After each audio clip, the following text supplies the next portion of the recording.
Recently, the government of Kuwait addressed its citizens with a highly unusual public safety broadcast.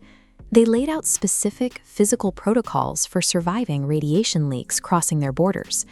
Kuwait does not have an active nuclear weapons program. They are not a participant in the armed conflicts currently spreading across the Middle East, not an isolated domestic overreaction.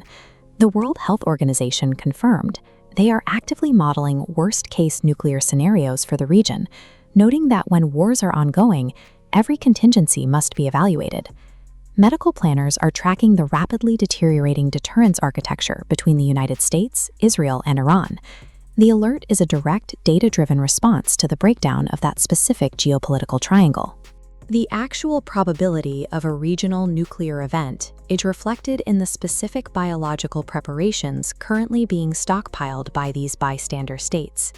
Intelligence networks and health ministries across West Asia have initiated a quiet but massive surge in demand for highly specific pharmacological radiation countermeasures. When a civilian population faces radioactive contamination, civil defense relies heavily on two primary biochemical defenses: potassium iodide and Prussian blue. This animated diagram shows the mechanical differences.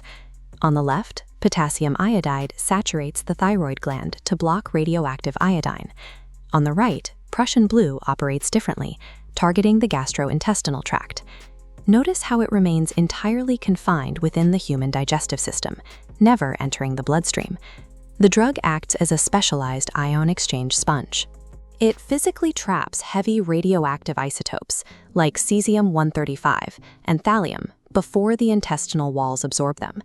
Once these lethal isotopes are bound to the crystalline structure of the drug, the human body safely processes and expels them as biological waste, neutralizing the internal threat at the cellular level. The necessity of this compound is so acute that India's Defense Research and Development Organization, the DRDO, specifically codified manufacturing parameters and authorized mass production of Prussian blue to prepare for regional instability. But pharmacology alone is insufficient. The medication must be paired with strict physical protocols, which is exactly what Kuwait advised: sealing windows, halting all outdoor movement, and moving populations into deep underground facilities. These physical barriers are required to stop the direct penetration of alpha, beta, and gamma radiation waves. These are highly energetic particles that tear through human tissue and cause severe cellular degradation upon contact. These massive logistical efforts to secure heavy isotope binders suggest that regional actors are preparing for the physical, kinetic destruction of an active nuclear reactor. The geographic source of this anticipated fallout lies directly across the Persian Gulf, within the borders of the Islamic Republic of Iran. In the event of preemptive military action, the primary targets are subterranean uranium enrichment sites located in Fordo, Isfahan, and Natanz. To survive standard aerial bombardment, these facilities were engineered with extreme defensive architecture. The critical undetonated fissile material is buried beneath more than 80 feet of solid rock and reinforced concrete.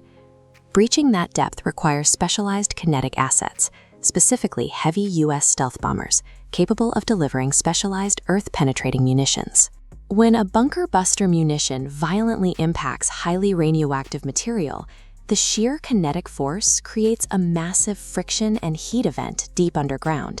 Striking a nuclear reactor with conventional explosives creates a lethal paradox.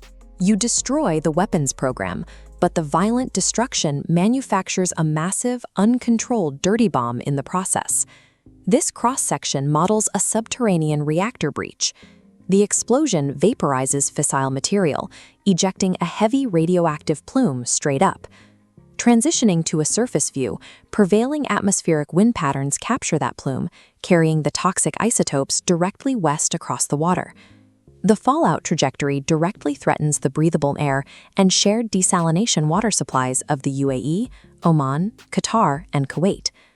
A tactical strike on a deep Earth reactor does not safely eliminate the nuclear threat. It weaponizes the facility's own unrefined material and disperses it indiscriminately across neighboring, non-combatant states. If the biological externalities are this catastrophic, why are kinetic strikes on these deep facilities actively being modeled and pursued by Western powers? The traditional bilateral negotiations and diplomatic off-ramps initially designed to contain Iran's nuclear ambitions have effectively flatlined. This flowchart illustrates the intense alternative pressure filling that diplomatic vacuum. Pro-Israel political action committees and lobbying groups are funneling resources into demanding the permanent physical neutralization of the reactor sites. This lobbying architecture explicitly targets the U.S. executive branch, leveraging campaign support and financial backing to secure an aggressive, non-negotiable foreign policy mandate. High-ranking U.S. lawmakers actively align with this posture, openly advocating for immediate military strikes and dismissing diplomatic containment as a failed strategy. Stripped of viable diplomatic off-ramps and facing the prospect of an unprovoked strike, Iran's strategic calculus shifts toward desperate asymmetric retaliation. They abandon localized proxy skirmishes and begin directly targeting U.S. consulates, embassies, and allied infrastructure across the region to inflict immediate costs. The ultimate escalation involves attempting to strike major U.S. naval power projection assets to force a break in the Western containment strategy. To threaten carriers, Iran uses surface-skimming cruise missiles. These weapons fly parallel to the ocean's surface at high speeds, evading traditional radar tracking systems. As traditional sanctions and diplomatic isolation fail to deter these missile strikes, the strategic focus in Washington and Tel Aviv shifts toward the source of the escalation, the hardened infrastructure of the nuclear program itself. When domestic lobbying outpaces diplomatic negotiation, targeted states operate with nothing left to lose. The breakdown of deterrence drastically increases the probability of a worst-case reactor breach. This macro-level map summarizes the inescapable math of the modern nuclear threshold era. Kinetic solutions to subterranean reactors guarantee catastrophic biological externalities. Watch the direct consequence of those strikes. Massive radiation dispersion rings bloom outward from the Iranian reactor sites, covering the entirety of the Persian Gulf in toxic particulate matter. Overlaying the civil defense notes, you can see exactly why stockpiles of Prussian Blue in Kuwait and the UAE act as the final, fragile line of defense against the invisible fallout. The current threshold of deterrence has evolved.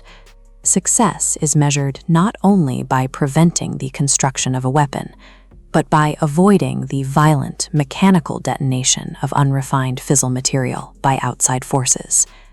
The non-combatant states surrounding the conflict zone have no role in the hostilities, yet they bear the ultimate biological and environmental burden of these strategic failures.